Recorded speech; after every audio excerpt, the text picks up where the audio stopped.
E aí, galera do primeiro ano, espero que vocês estejam bem. Hoje a gente vai começar aqui com as nossas videoaulas sobre o plano de ensino tutorado do estado de Minas Gerais para esse momento de pandemia que a gente está enfrentando. Essa semana, diferente de todas as outras que virão depois, a gente vai falar de dois conteúdos do PET ao mesmo tempo. O conteúdo da semana 1 e o conteúdo da semana 2. Então o vídeo vai ficar um pouquinho maior, só que não vai perder qualidade. A unidade que a gente está estudando no início desse sistema dos PETs é a questão das mutações no mundo natural. Basicamente é a gente ter uma consciência e conseguir analisar o impacto da nossa atividade humana dentro do mundo natural, que é a natureza, sem com que nós seres humanos mexamos nela. Os temas dessas duas primeiras aulas serão as fontes de energia e as suas matrizes, e a geopolítica que envolve uma dessas fontes de energia, que é o petróleo. As páginas do PET do primeiro ano, que estão esses conteúdos que a gente vai discutir aqui hoje, estão entre a página 83 e a página 91. Então, vamos começar aqui pela semana 1, com o tema fontes de energia e matriz energética.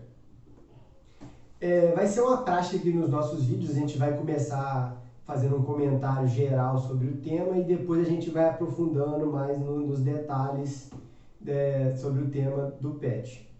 Nosso universo ele é regido por 4 grandes forças.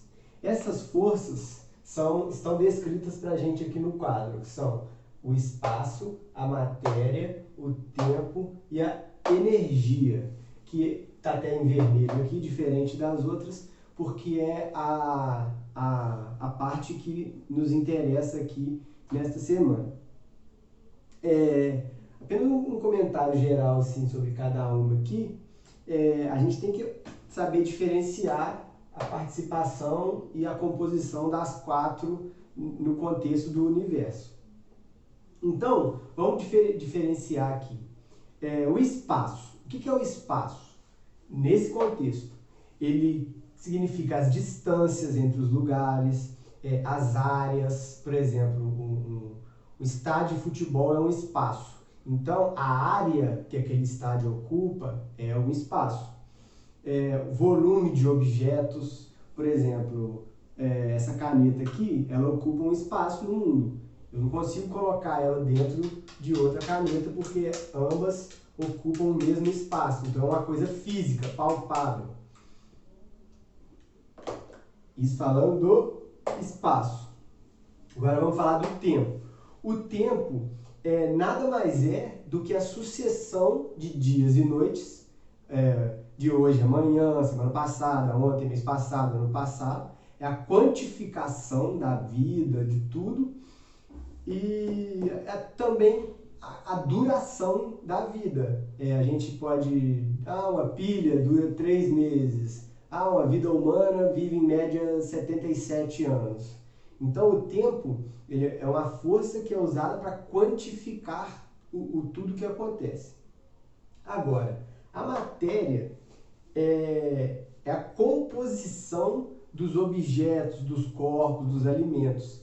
São as partículas, a química, os compostos, os minerais que são unidos para construir qualquer coisa, qualquer objeto, corpo ou alimento, qualquer coisa física, é a matéria. E o que interessa para a gente aqui, que é a energia. O que é a energia? A energia nada mais é do que a capacidade que um corpo tem. Um corpo pode ser um corpo, um objeto, uma substância, um sistema físico, de gerar força em si próprio ou em terceiros. Então, é graças à energia que qualquer corpo, sistema, substância no universo possa produzir trabalho, ação ou movimento. Então, se eu tiver que empurrar essa mesa aqui, eu vou ter que fazer uma força, eu vou empregar um trabalho à mesa, que eu vou estar empurrando ela vai entrar no movimento dentro de uma ação minha. Só que para eu ter força suficiente para empurrar essa mesa, eu preciso de energia. Então, trazendo como exemplo o corpo humano, a gente precisa de retirar nossa energia de diversas fontes, como alimento, água, oxigênio, nutrientes e tudo, para que a gente possa andar, trabalhar, correr, pensar, saltar, qualquer coisa que a gente vai fazer, a gente precisa de energia. A partir do momento que a gente não tiver mais essa energia, a gente morre. Agora, saindo um pouco dessa análise mais científica, conceitual do que é a energia, a gente vai tratar ela aqui agora, na nossa aula, como um combustível, que é o combustível que é capaz de movimentar um país, que é capaz de movimentar uma nação. Obviamente, às vezes a gente até nem pensa nisso, mas é uma coisa que já vem implícita. Como a nossa vida hoje em dia é dependente da energia. A gente precisa frequentemente, a gente é dependente dessa geração energética, porque basicamente todo mundo tem geladeira, todo mundo tem televisão, todo mundo tem internet, todo mundo usa celular, a gente precisa estudar, a gente precisa trabalhar, a gente precisa comer. Então, o mundo moderno, ele utiliza energia para praticamente tudo. A vida humana, hoje, ela depende quase que 100% da energia. Então, por causa dessa dependência que a gente tem da energia, todos os países, nações, estados, etc., eles veem essa questão como um ponto estratégico, porque se o seu país ele não tem a capacidade de gerar uma energia suficiente para poder alimentar seu povo, suas indústrias, seu comércio, sua rede de transporte, etc., o seu país não vai se desenvolver, vai passar por crises e não vai conseguir se encaixar dentro do modelo capitalista moderno, que é o que faz girar a economia no mundo. Também relacionado a essa questão estratégica, alguns países também veem essa questão energética como uma questão geopolítica.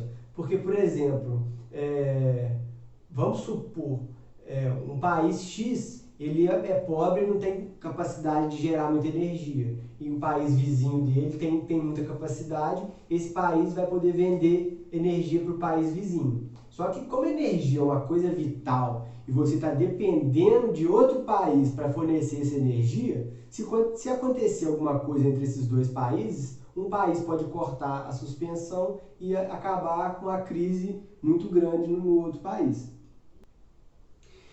Então, a capacidade de geração energética, ela está absolutamente ligada à extração da mesma, no caso da energia, direto da natureza. E esse procedimento ele pode ser realizado de muitas maneiras e também ele pode ser retirado de diversas fontes. Agora a gente vai diferenciar um pouquinho quais são os tipos e o uso que se dá para essas fontes.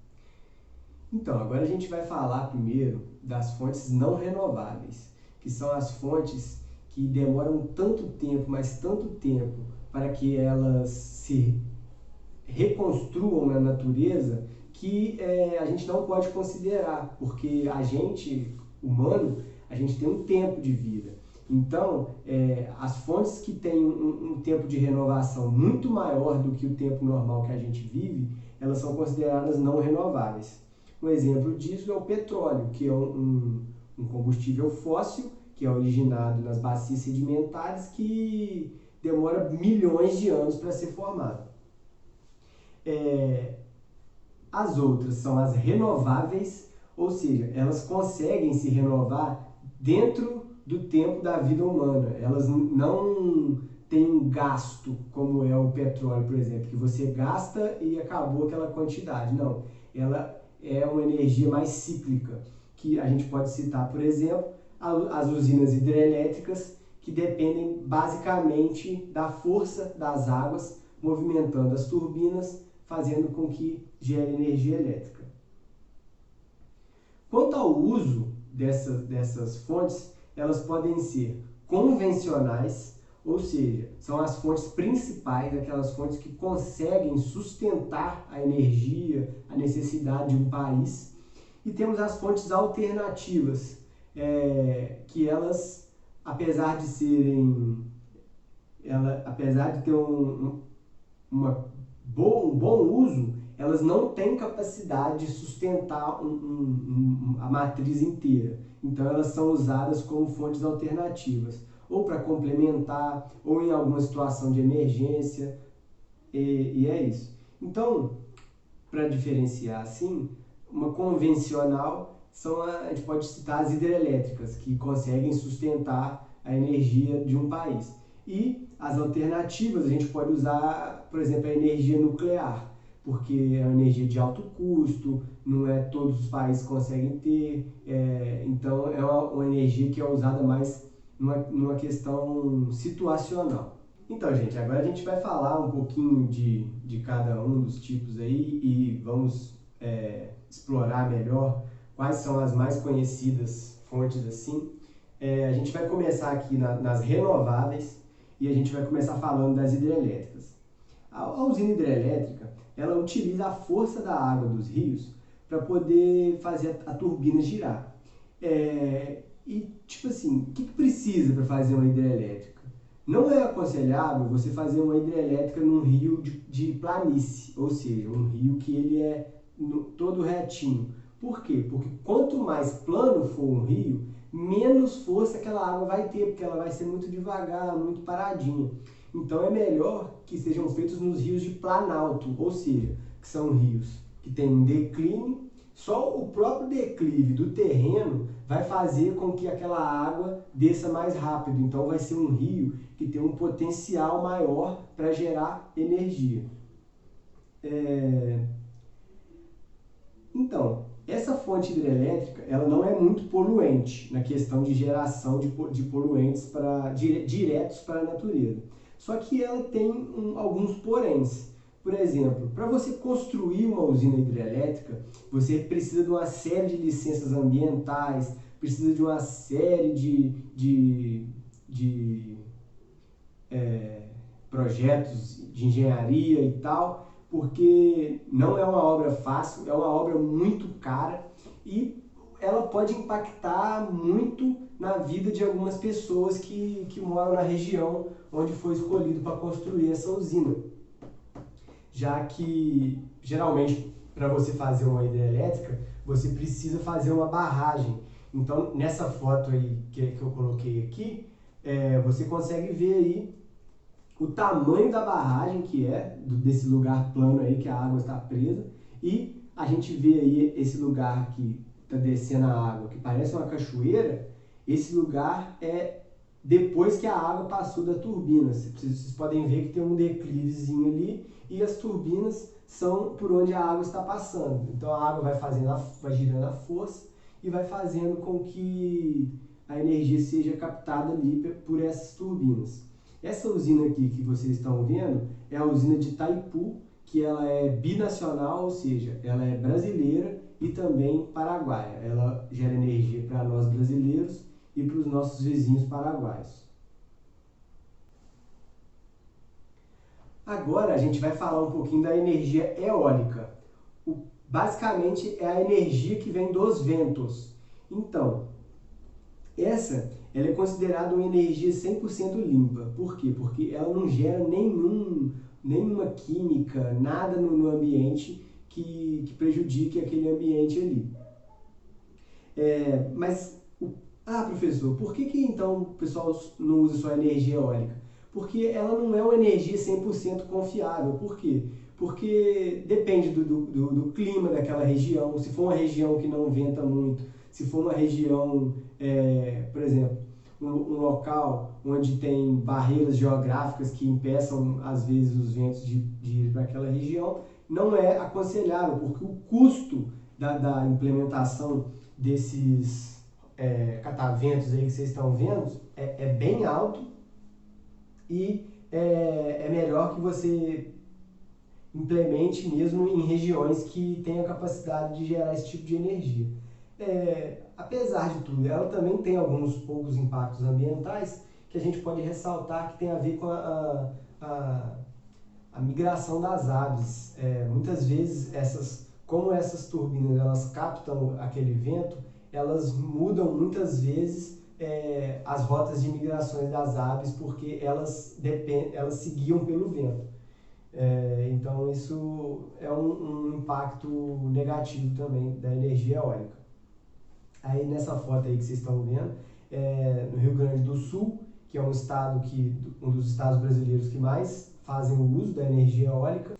Por último, dentre as renováveis, a gente vai falar dos biocombustíveis. O que são biocombustíveis? São combustíveis tirados de fontes biológicas, mais expressivamente de fontes vegetais, como por exemplo o etanol, que a gente usa como contraponto à gasolina em carros e veículos, ele é advindo da cana-de-açúcar. E também, o que faz contraponto ao diesel, a gente tem o biodiesel, que vem do óleo de mamona. Então, esse tipo de combustível, ele ganhou muita relevância no mundo, porque ele pode substituir alguns derivados do petróleo. Então, já que o petróleo é um recurso finito, que vai acabar, então, quanto mais substituições para ele você for criando, melhor vai ser. Apesar de ser uma energia que também é limpa e etc., ela também tem algumas consequências negativas, que, por exemplo, a gente pode ter desmatamentos para poder serem criadas plantações de cana-de-açúcar, de mamona e etc. A gente pode ter grandes fazendas monocultoras, ou seja, que são fazendas que só plantam um tipo de produto. Isso tem um efeito muito negativo para o solo, para aquela região ali. E também tem a questão da concentração fundiária, que é muita terra na mão de poucas pessoas. Agora, mais especificamente, a gente vai falar das não renováveis. Dentre elas, a gente pode citar como a principal, assim, dentre todas, é o petróleo. Por que o petróleo? O petróleo, ele, após a segunda Revolução Industrial, ele ganhou assim, uma importância muito grande no cenário internacional. Porque o petróleo, ele não é só utilizado como fonte de combustível, ele também é utilizado como reagente em diversos produtos da indústria. Até cosmético, brinquedo, tecnologia, adubos agrícolas, muita coisa utiliza o petróleo na sua forma. Como eu já disse anteriormente, o petróleo ele é um combustível fóssil, ou seja, ele foi originado através de muitos anos. Mais para frente a gente vai falar especificamente do petróleo, aí a gente vai dar mais detalhes sobre isso. Vamos falar agora do carvão mineral. Ele também é um combustível fóssil. Ele se origina dos restos de vegetais que ficaram se decompondo por muito tempo e que se transformaram em carvão. Não é uma fonte muito usual hoje em dia, porque é uma fonte muito poluente. Então, não se usa tanto mais hoje em dia, porque ela causa uma degradação muito forte na atmosfera. Mas é uma fonte que foi muito importante para a nossa civilização, porque ela foi usada na primeira Revolução Industrial. Era a fonte das máquinas, dos trens, das locomotivas de carga. Então foi muito importante para a estabilização do mundo industrial. Uma outra fonte não renovável é o gás natural. Também é um combustível fóssil e ele também é originado em áreas sedimentares. Ocorre até que muitas vezes você consegue tirar o gás e o petróleo do mesmo lugar, porque o petróleo ele fica armazenado na parte mais baixa e o gás ele fica na parte mais de cima dos bolsões. O gás não é muito poluente, só que a capacidade de geração de energia dele é baixa. Então você precisa de muito gás para poder gerar uma energia suficiente. Então isso faz com que ele não seja tão efetivo na utilização dele como fonte. E por último a gente vai falar da energia nuclear, que é uma energia meio complicada, porque tipo assim, é uma tecnologia bastante avançada e que tem custos altíssimos, tanto para você implementar essas usinas de energia nuclear, tanto para você manter essas usinas nucleares. São poucos países que têm capacidade assim, tecnológica e financeira de operar esse tipo de energia. E ainda se você tiver, você precisa de um sistema de segurança absurdo, porque você não pode ter um acidente com esse tipo de usina. Porque se tiver, esse incidente vai destruir a região ali e vai se tornar um lugar inabitado por milhares de anos. Na foto aqui a gente está vendo que é a usina da cidade de Chernobyl, na Ucrânia, que teve um acidente em 1986, que a cidade hoje é uma cidade fantasma, por exemplo, não tem ninguém lá porque a radiação que essa usina soltou durante a explosão de um dos reatores praticamente tornou o lugar inabitável. Então, agora a gente vai adentrar aqui na temática da semana 2 do PET, que é a geopolítica do petróleo. Os comentários gerais assim, sobre esse tema. A gente tem que entender qual que é a relação que tem o valor do petróleo, a oferta que ele tem, valor e oferta, e o que está envolvido na questão do território e o petróleo em si. Também a gente tem que entender a importância e a necessidade que a sociedade atual tem do petróleo. E a gente, por último, tem que entender também que o petróleo ele é um recurso natural, ou seja, a gente tira ele da natureza e, portanto, ele é finito, ou seja, uma hora vai acabar. Então, vamos adentrar a temática. Vamos falar agora da questão do território. O que é o território?